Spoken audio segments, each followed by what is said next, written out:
Hey, how you all going? It's Jai, that Aussie metal guy here with Crannk.com and with that metalstation.com. And don't mind my cockatiel in the background. He's just saying g'day as well, because we're excited. We're getting to have a chat with Dereak Messer of Messer, whose latest single, Hope in This World, is a track we all bloody need at this moment. Dereak, cheers for joining me, man, for a chat about it all. Cheers, man. Thanks for having me, buddy. No, absolute pleasure, man, to get to chat with you about your music. I come across this track through Shauna. She sent over the Hope in This World. I really dug it. Went back and checked out that self-titled debut album. Was really impressed with all your music. So I jumped at the chance to be able to have a chat with you about Messer and a little bit more about the band and the music. Thank you. Thank you. Can you tell me first, how did this project all begin? Because I'm sure this isn't your first band. Tell me a little bit about your history leading up into Messer. Well, man, you know what? I've been a musician for quite a while. I got a big record deal back many moons ago when I was younger. I got signed to Columbia Records by the guy who signed Alice in Chains. Shortly after he signed Alice in Chains and he found me in Memphis, I was there doing a producer showcase, and you know, he saw our show at that time and really liked what he heard and ended up, you know, hooking us up. I think, hold on, I think Maddox is trying to get in with us too. We got the two of them in tonight. Cheers, man. We have Maddox as well as Dereak in here. Cheers, man, for joining me, dude. I was just asking Dereak about the history leading up into Messer, kind of where you guys kind of come from and kind of a little bit of your history leading into the band, guys. Yeah, man. Well, started back when my mom and my dad first met, and then they got together. too far back. No, I'm just joking. Yeah, man. What did he tell you first? Did he tell you all the lies? Yeah, I was just telling him about my past. You know, how I got a record deal with Columbia Records, and I was doing music for a while, and then I kind of left the business for a while. Got out of the music business. Thought I'd take a different path for a while, clear my head. And realized I really miss music. You know, it was such a part of my life. And then I met Javier first, our old guitar player, and you know, him and Kenny had been jamming. He and Kenny had been jamming some, our drummer, and working on some original songs. And they invited me out. You know, knowing my past, they invited me out and wanted to, you know, throw around some ideas. So we started doing that, and then you know, we needed a bass player. And I was dating this girl at the time who was going to this hair school here. And turns out Maddox was also going to that hair school. And she took me to this crazy hair show, you know, where they're doing all kinds of, it's like a big production, you know, it's not a guy sitting in a barber shop, you know, cutting the hair. It's like a real production. Like, I think one of the ones was like a plane crash. So everybody that came walking onto the stage had like what you would imagine their hair would look like if they would have been in a plane crash. So big, crazy hair, all this crazy stuff going on. And I met Maddox that night, and you know, he was doing music, we were doing music, and he started cutting my hair. And then you know, we just said, hey, let's throw some ideas around, and we did, and the rest was kind of history. So what was the first track you initially worked on? You got in there, and what do you remember what you were messing around with first to begin with? Yeah, I mean, Simple Man was like the first thing that we kind of did together with our producer, Chad Gendison, who co-wrote the album and all the Messer songs with us. And so like when we decided that, you know, we were going to take this serious, you know, we decided that we were going to try to come out of the womb a fully grown band. So since we'd all been in bands before, we didn't need to do the struggling of the local band scene and any of those other, you know, things. We went straight for like, let's put this together at this professional level and put it out. So we dug in deep and took you know, a handful of years to put it all together the way that we wanted to do it, independently with no labels, just us, you know, making this thing ourselves. And you know, the debut album was the result of that, you know, which we had 3 great singles off of, and then there's so many other great songs on that album too. Yeah, so what was that time like, making that debut album, you know what I mean, back in 2018? It was definitely a different time. You've done all that off your own bat, making that album, and then to kind of get that recognition and have those amount of shows. It was a crazy amount of shows following on from that album as well. What was that time like for you guys? A blur, man, a blur. Yeah. It seems like so long ago now, but, you know, when we were living in it, at the time, it just seemed like everything was moving so slow. And some days we would push this mountain an inch. Some days, we would push it, maybe a foot or two, you know what I mean? But every day we would just get up and just work, a little bit harder. And we had this motto that we would say is like, there would be no wine before it's time. And, hey, that's catchy. I'm gonna put that to music. Yeah. Yeah, it takes a lot of hard work. Do you think working, like doing that yourselves, is like making that music yourselves and then having that creative control instead of anyone kind of sitting over you going, this is what you should do? Do you think that really helped with you guys creating your sound and kind of getting what you were going for out, that message wise, with some of your songs as well being quite positive and uplifting? Yeah, I mean, sure. everything that we've done has been intentional, you know what I mean? So there's like nothing that's been just like, oh, that was a lucky idea or lucky, you know what I mean? Everything was done very collaborative between the band and our producer, and very methodically done. The I guess the beauty, it all lies in the delivery of it, the performance that Dereak as a singer can give, the performances that we give as a band, that all had to translate. And so a lot of focus was really on capturing the emotion and the raw human element that we were trying to convey. So can you tell me a little bit about your songwriting process, guys? How do you kind of work your tracks together? Tell us a little bit about how that goes. Well, when we were creating or sound designing, Messer, we were trying to, obviously carve out a different sound in a sea of cookie cutter bands. We didn't want to sound like anybody else. So, I mean, we're utilizing a lot of sacred tunings and different alternate tunings to first lay, I guess, the soundscape of what becomes a Messer song. And sometimes it starts with an idea or a hook, but most oftentimes, it's the music bed first, and then the lyrics come really at the very last. That's kind of one of the very last things we do. We might have a hook like Dereak, we'll build around the melody. Yeah, we'll build around a melody. Yeah, exactly. But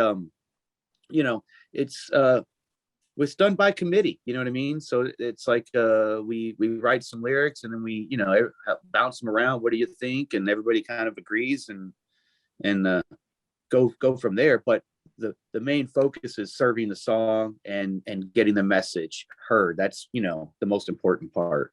Yeah, we wanted an album full of what we thought would be individual singles. We didn't want to put any filler on there, you know what I mean? We stand behind each song that we put on there, and I think we could have picked any song off that album and pushed it as a single, and it would have worked. Yeah, off of your debut album, since we're talking about it, guys, and I know this is a tricky one. I always bloody hate asking it, but I always feel the need to ask it still anyway. Which track, looking back, guys, is your probably favorite or standout on the album, and why? Man, for me, I would say my favorite, it's hard. It's like picking which one of your kids or your pets are your favorite, but I would say Everything Beautiful for me was that one. When we first started on it, I knew that song, had that wow factor to it. I love the intro. I just love how the guitars just, shred you right in the beginning. And I just love the way it builds up. I love the all the harmonies we put in there, and just the way that the song grabs you. Yeah, I for me, performance wise, like I love to play Still Better Off. That's like one of my favorite. It's a fun song to play live. But on that album, I would say, Lay Down Your Heart, which is one of, our ballads on there. That song just has so much weight, and it's taken on even more, heavy weight through the years of performing it and playing it as things have changed in our lives. Yeah, definitely more meaning to it now. It's definitely carries a lot of weight. Definitely. And you just mentioned live there as well. Going with that, I dare say you guys will probably be playing that track for your acoustic performance. If you've got an acoustic performance coming up, tell us a little bit about that, since we mentioned the live part.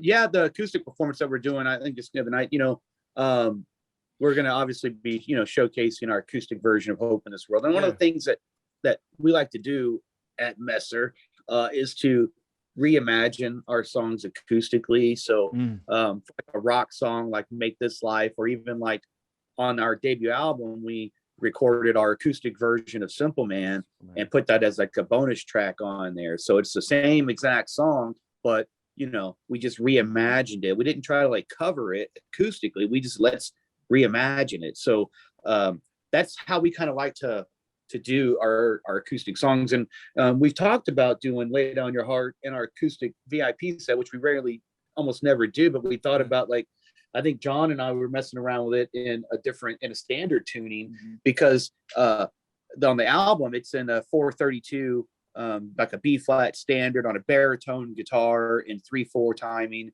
And we thought, well, we could just play it just like it is, and then it's just the same. But if we change the key of it, then that puts Dereak in a different range, and it gives a whole different perspective on the song, on the take of the song, at least from Derek's delivery.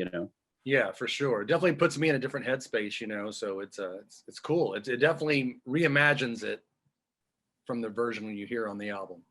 Yeah, so I want to bring John into the conversation there. He's sitting there nice and quiet. Give it the listeners. We got John over there. John, I'm going to ask you, man, how is it for you joining these guys as well, coming in, and tell me a little bit about your part coming in creatively as well and working with these guys as well. Yeah, it's very surreal joining them. Like I used to, just be in a band down the hall up here at our rehearsal space. And, we would just always hang out and, what are y'all doing? What are y'all doing? And then eventually started programming lights for them. And then, whenever basically right after they got off the road with Scott Stapp, they had just a little bit of downtime.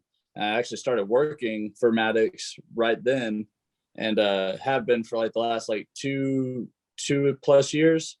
And then like during the whole pandemic, John and I and really Dereak, we joked about it, because it's like we were the only three, like we would get together 2 or 3 times a week and would play acoustic, and we put out a couple of the quarantine covers. We did the Goo Goo Dolls Name, and that was me and John and Dereak. We did all that ourselves. And then the messing around with the Creed cover song that we had been messing around with on tour with Scott, we decided to put that out like on YouTube only. I think it's the only place that exists. But that was just us kind of fiddle farting around in our studio in between gigs, where John and I would be in here writing jingles for radio stations or producing some country artists or whatever, keep our mind straight during that time, because we actually thought that maybe Messer was going to be over with to some degree, because we didn't know when shit was going to be back to doable again. And it really wasn't until like Florida and Texas and a few states said, the hell with this, we're going to start opening up, that our fans started like, all right, when you coming back? That I said, well, shit, I guess we got to get the band back together again, if you will. And during that pandemic time, Donnie and Javier, their lives had kind of taken different turns, and we all kind of reevaluated shit. And it was nothing bad, nothing bitter. Like, we wish nothing but the best for those guys. The reality of it is this shit's not for everyone. It's hard. It's hard. You know what I mean? Being on the road, being away from home, like, it's hard. And they were ready to move on with their lives, and John was just ready to step right in and fill those shoes, which he's done. And now it's a whole other level, because he's bringing a whole other energy to this, and he's not tired. You know what I mean? Yep. The other guys maybe got tired or wore down. He still believes. Yeah, and it'd be good for you, John, coming over and joining these guys, as they're a band with a plan and are hard working, and they just seem highly motivated. And for you to come on and join someone you're already working with must have been a fairly easy transition into it all as well. Yeah. What is that movie? It's like Rockstar or whatever. Yeah. With Mark Wahlberg. Yeah, right? yeah. Yeah, it's kind of like one of those things where I was like, oh, you know, I used to be in the crowd, you know, fist pumping and, you know, screaming all the words. And now I'm We doing reached that. down and grabbed his hand, pulled him on Yeah. stage. Right. Yeah. Right. He had, yeah, because you were just a fan in the band with your girlfriend for a long time, just out there in the front row. But yeah, you know, he was always like a cousin. Now we just made him a brother, so he's in now. Yeah, and you touched on an interesting point there, Maddox, that, you know, when we can't tour and you're not getting any support from the powers that be, you know, they're supporting all these sporting communities, but yet the music industry the last couple of years was just left floundering by pretty well every government. That, you know, playing live is the pretty well the one main way to generate at least pay for the album time, the recording time, pay for a couple of guitars or at least a beer, and to connect with those fans. Otherwise, it's bloody so hard to cut through that white noise and work out where your music is reaching, the people that it's reaching, you know. But when you get to go play a live show, you're able to connect with your fans that way.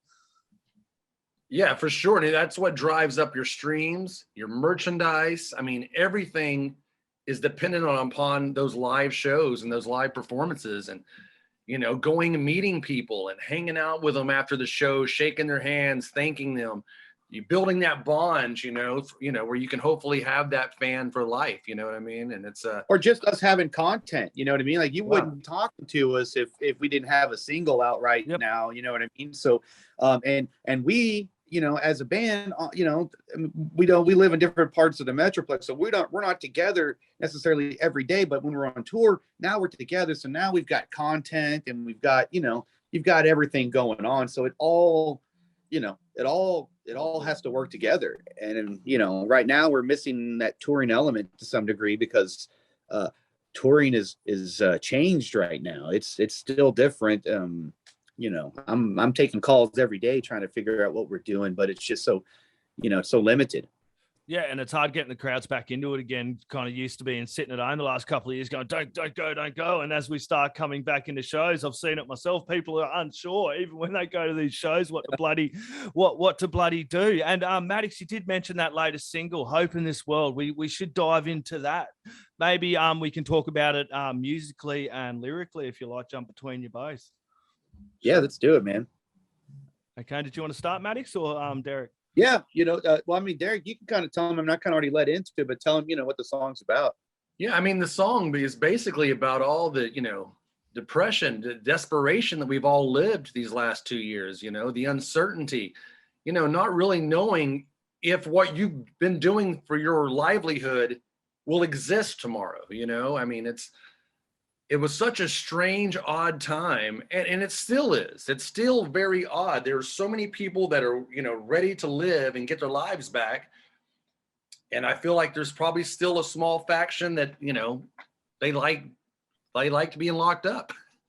You know, they were okay with it. And, you know, we just weren't really okay with that, you know? So for us, you know, we wanted to come out with a song that could speak to that, you know. The depression we felt, we knew that everyone else had to be feeling the same thing, you know, and we know that music has powers, you know, it saves people all the time. And we needed that hope as much as everybody else needs hope. And we want to let everybody know that, you know, we're here, we can do this, you know, if we all just kind of hold hands, so to speak, and pull ourselves up, you know, we can get back to, you know, a normal life, you know, and live it. Spot on. Maddox, take it away, mate. Yeah. You know, I mean, to really echo kind of what he said is that we couldn't just sit here in our studio and no longer do nothing. There was a point to where we said, all right, we got to do something. And the something that we do is we make music that makes people feel, you know? And so we put the passion that we have for making music into doing just that, to try to create a song that will inspire hope and, you know, positivity. You know what I mean? It really is a song that's a call to action that's saying, you know, help us. You know, we're here to lead the way. Help us find some hope in this world. You know what I mean? So it's a very heavy, you know, it takes on a very heavy you know, meaning for us because we're serious about it. You know what I mean? Yeah, it is a really, really great track, as is all your music. It was an absolute pleasure for me to be able to go back into your music and come across you guys. And I truly appreciate you all taking some time to have a chat with myself, Crannk, and that metal station about Messer. Yeah. The latest single is Hope in This World. Everyone go grab some Messer, put it in the stereos. The neighbors are going to want to hear this. Guys, do you have any last words, shout outs, or thank yous you'd like to add in there? Man, we want to say what up to our fans down there, man. We have some great fans down there, and we appreciate them, love them, miss them. Stream us. Get our music heard by everybody. Oh yeah, and we have a Messer app now too. So go onto your phone to your app store. If you're on Google or if you're on Apple, and get our app. It's bright yellow with our M logo. You can't miss it. And that is the best way to get exclusive content with everything that's going on in our lives. That's a great idea. I am going to be jumping over and grabbing that app myself, guys. Thank you very much for joining me for a chat. We will talk soon. Take it easy, y'all. Thank you, man. Cheers. Thank you.